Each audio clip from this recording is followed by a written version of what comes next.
जय जगन्नाथ आउ गोटे एम्प्लॉयमेंट न्यूज निजुक्ति खबर आपण मानक पई जदि आपण 2025 मसीह ओडिशा रे रही सरकारी चाकरी करिया पई चाहुछंती एटा गोटे सुवर्ण सुजोग। बरगड़ जिला कोर्ट निजुक्ति 2025 ओडिशा रे मिलिबो चाकरी संपूर्ण डिटेल ए भिडियो रे मु आपनकु जणाइबी। वीडियो स्टार्ट करिबा, वीडियो को शेष जाए देखिए। आपण देखि पारुथिबे एटा डिस्ट्रिक्ट जज बरगड़ तरफरु नोटिफिकेशन आसी जाइछि। डिटेल ले जानिबा।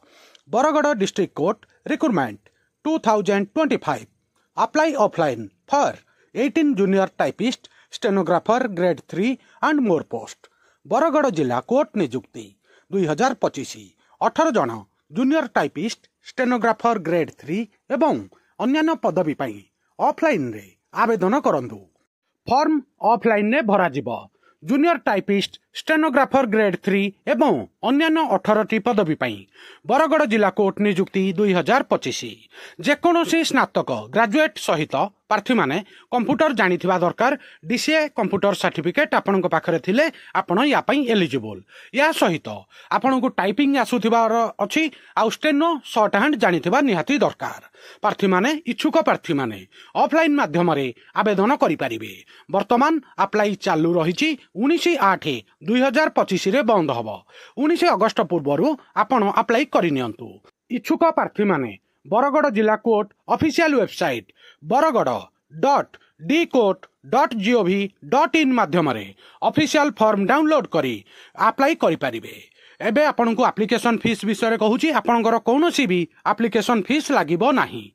आ इंपोर्टेंट डेट आउ थरे वर्तमान फॉर्म भरा जाउची 19/8/2025 पूर्वरु आपनकर फॉर्म ऑफिशियल एड्रेस रे पहुंची जिबा दरकार।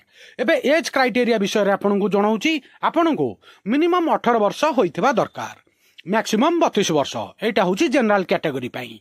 आउ एससी एसटी ओबीसी रु जदी आपन बिलोंग करूछंती आपन को एज रिलैक्सेशन मध्य मिलिबो 3 वर्ष 5 वर्ष जोटा गवर्नमेंट रो क्राइटेरिया अनुसार अछि। एबे आपनकर क्वालिफिकेशन आउ थरे कहि दउची। आपन बीए बीएससी बीकॉम बीटेक जे कोनोसी गोटे डिग्री करिथिले या पई एलिजिबल। या सहित आपनक पाखरे डीसीए सर्टिफिकेट थिबा दरकार। Diploma in computer application certificate थिबा दरकार। आपनकु स्टेनो पई शॉर्ट हैंड आसुथिबा दरकार आउ टाइपिस्ट पई टाइप आसुथिबा दरकार। एटा भी मन रखिबे। दरमा केते मिलेबो आपनकर बहुत बढ़िया सैलरी अछि। एथिरे लेवल 4 आउ लेवल 7 नो वैकेंसी अछि। आपनकु इन हैंड 40,000 60,000 दरमा मिलेबो।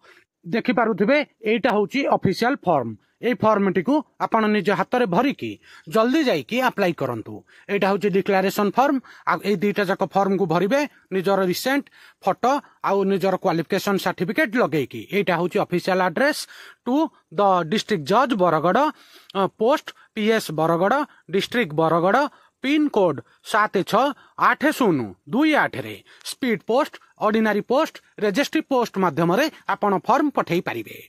ठीक अच्छी संपूर्ण डिटेल जानिया पाइले। बे सीट विषय रे आउ थरे जणाउची। जूनियर क्लर्क कम कपिस्ट रे 12टा वैकेंसी अछि जो थरे जनरल कर 6टा, एसटी 3टा, एसी 2टा, एसीबीसी 1। बाकी सब अन्यान्य वैकेंसी विषय रे आपण देखि पारुथिबे। जूनियर टाइपिस्ट स्टेनोग्राफर रो मध्य वैकेंसी अछि। ए सुजोग हाथ छडा करंतु नाही। जदि आपनकु शॉर्ट हैंड आउ टाइपिंग आसीची ताहाले जल्दी जाई की फॉर्म भरंतु, ओडिसा रे चाकरी करंतु। बहुत बड़ सुवर्ण सुजोग। एबे पोस्ट विषय रे आउ थरे जणाई दउची। जूनियर क्लर्क कम कपिस्ट जो थरे की सबुठो अधिक वैकेंसी 12टा अछि। जूनियर टाइपिस्ट रे 2टा, स्टेनोग्राफर रे 4टा। Interested candidate can read the full notification before apply online. जहा जहा मेन पॉइंट थिला मु आपनकु ए वीडियो रे ब्रीफ आउ समराइज माध्यम रे जणाइली। आ फॉर्म भरिया पूर्वरु आउ गोटे थरो ऑफिशियल नोटिफिकेशन टाको टिके पढि नेबे। जदि कोनोसी डाउट आसे मते कमेंट माध्यम रे पचारिबे, मु आपनकर डाउट क्लियर करि देबी। वीडियो को लाइक करिवे, समस्त सांग साथी प्रत्येक ओडिसा रो छात्र छात्रींक पाखकु निश्चित रूपे शेयर करिवे। नुआ थिले वर्ल्ड अफेयर मधु जीके ओडिया चैनल को सब्सक्राइब करिवे। सबुदिन important GK, current affair, sports affair, world affair, employment news notification आपन को एठारे मिली थाए। वीडियो देखिथिबारु बहुत बहुत धन्यवाद। जय जगन्नाथ। वंदे उत्कल जननी।